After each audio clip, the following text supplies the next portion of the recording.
日本の語ろう。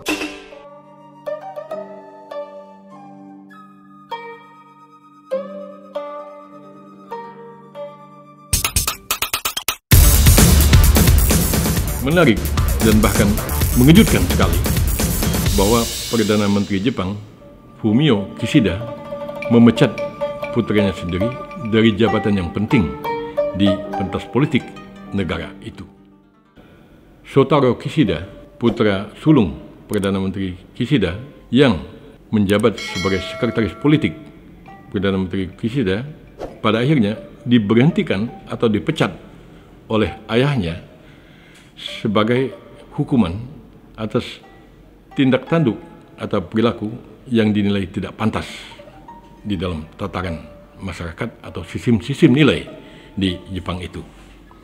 Jadi Shotaro Kishida, seperti diberitakan oleh media massa Jepang dan juga dikutip oleh media massa lainnya, pada pesta tahun baru bulan Desember yang lalu itu melakukan atau membuat pesta akhir tahun di kediaman resmi Perdana Menteri. Lalu dia juga berfoto-foto di situ dan juga membuat foto yang seolah-olah dirinya itu sedang melakukan sebuah konferensi pers.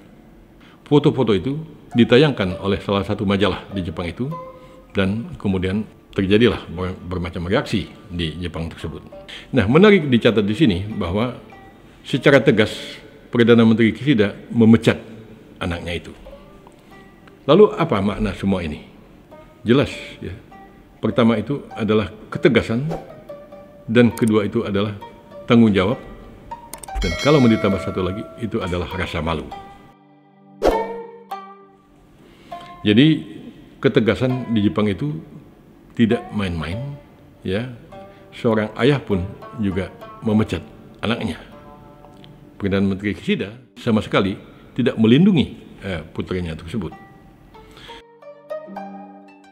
Nah, jadi kembali bahwa rasa malu dan tegas itu tercermin di sini.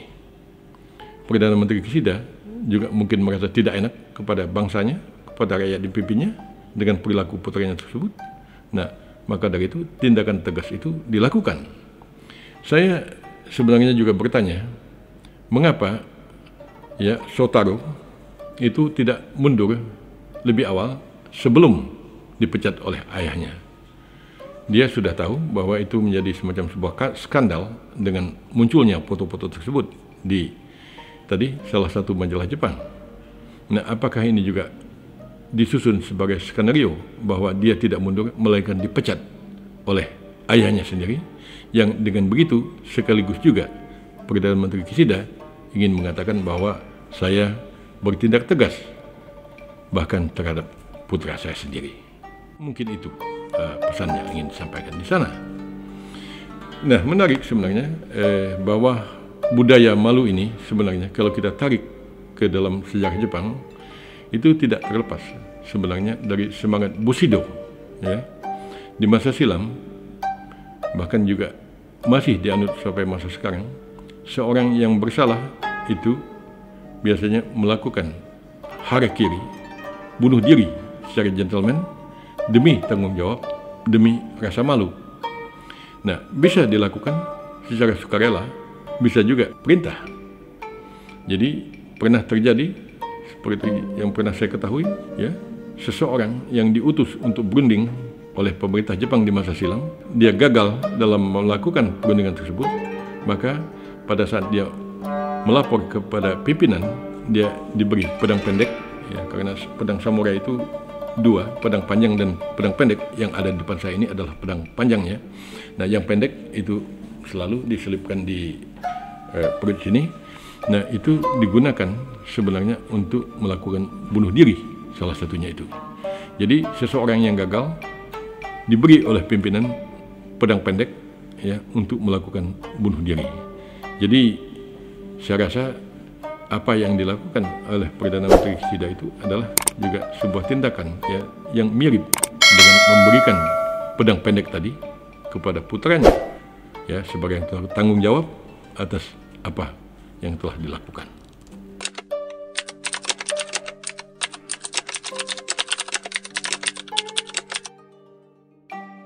Ya, barangkali memang nilai-nilai yang ada di Jepang itu dengan nilai-nilai yang ada di kita itu berbeda.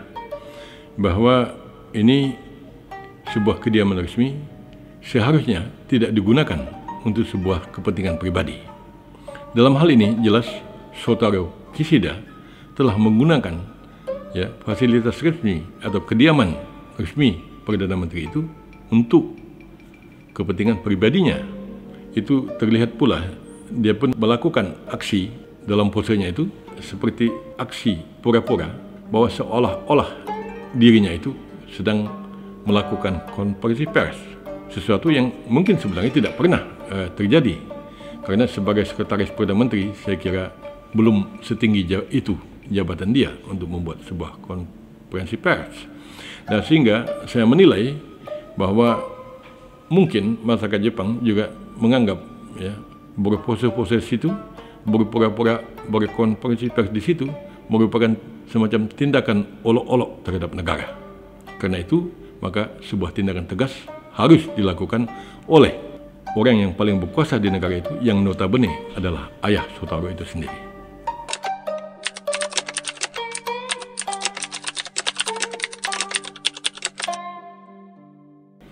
Di Jepang itu merupakan satu kelaziman bahwa katakanlah seorang ayah yang politisi, baik menduduki jabatan di kabinet ataupun tidak, itu biasa melakukan kaderisasi dengan memberikan jabatan-jabatan atau posisi-posisi tertentu bagi putranya.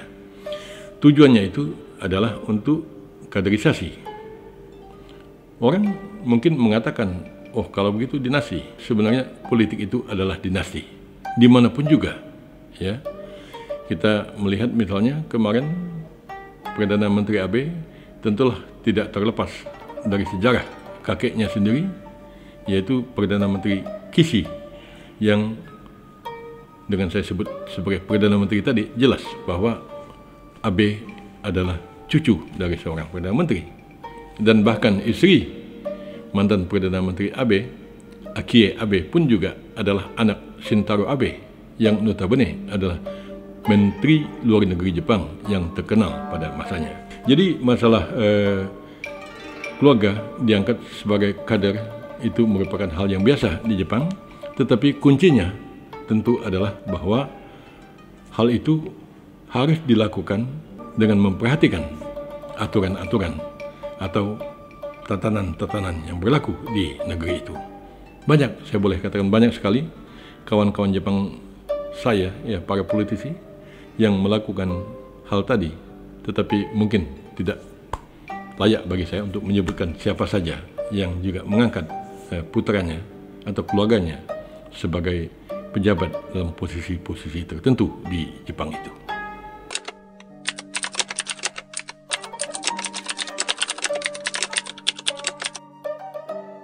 Kita bisa mengatakan ini sebagai nepotisme, tetapi mungkin juga di Jepang itu dikatakan, ya itulah cara kaderisasi yang ada di tempat kami.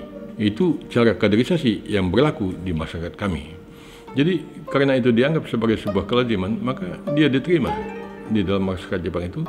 Nah, tetapi sekali pejabat atau keluarga yang diangkat tadi melakukan ketidakbenaran, rakyat akan menuntutnya bahwa katakanlah sekalipun dia anak kamu, tapi apabila dia tidak benar, maka harus dijatuhkan sanksi atau hukuman.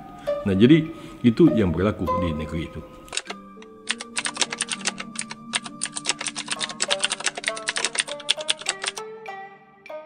Kalau kita berbicara tentang karir politik seseorang, sulit bagi seseorang untuk meniti karir dengan baik apabila dia pernah melakukan kesalahan.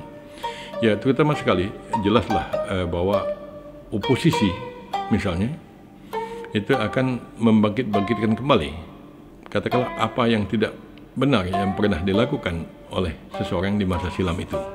Mantan Perdana Menteri Jepang Koizumi bahkan tegas sekali di dalam menjaga itu anaknya jangan sampai begitu dan begini gitu ya. Jadi itu dipelihara sekali, maksudnya dijaga dengan baik ya, supaya tidak terjadi sesuatu terhadap putranya tersebut yang juga dapat katakanlah mencederai klan atau nama marga Koizumi itu. Dalam hal Perdana Menteri Kishida, ya beliau tentu saja sudah melakukan upaya itu, tinggal masalahnya sejauh mana hal itu bisa diterima oleh masyarakat Jepang di kemudian hari. Paling tidak saya mencatat seorang politisi Jepang, tetapi dia adalah putri mantan Perdana Menteri Jepang Obuchi.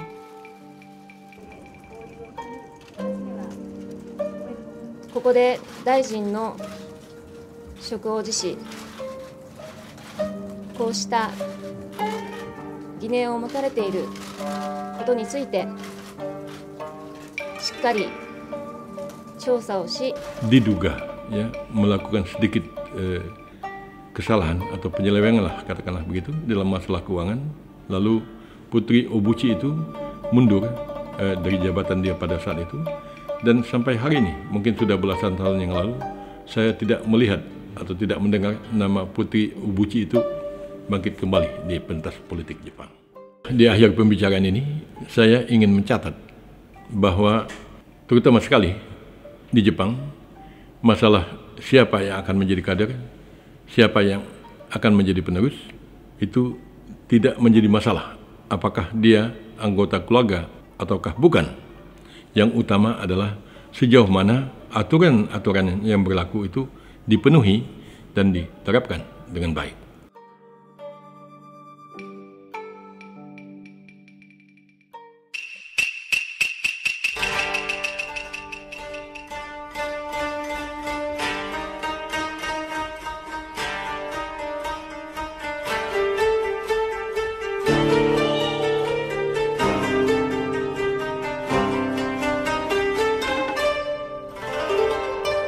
Nihon no Kataro!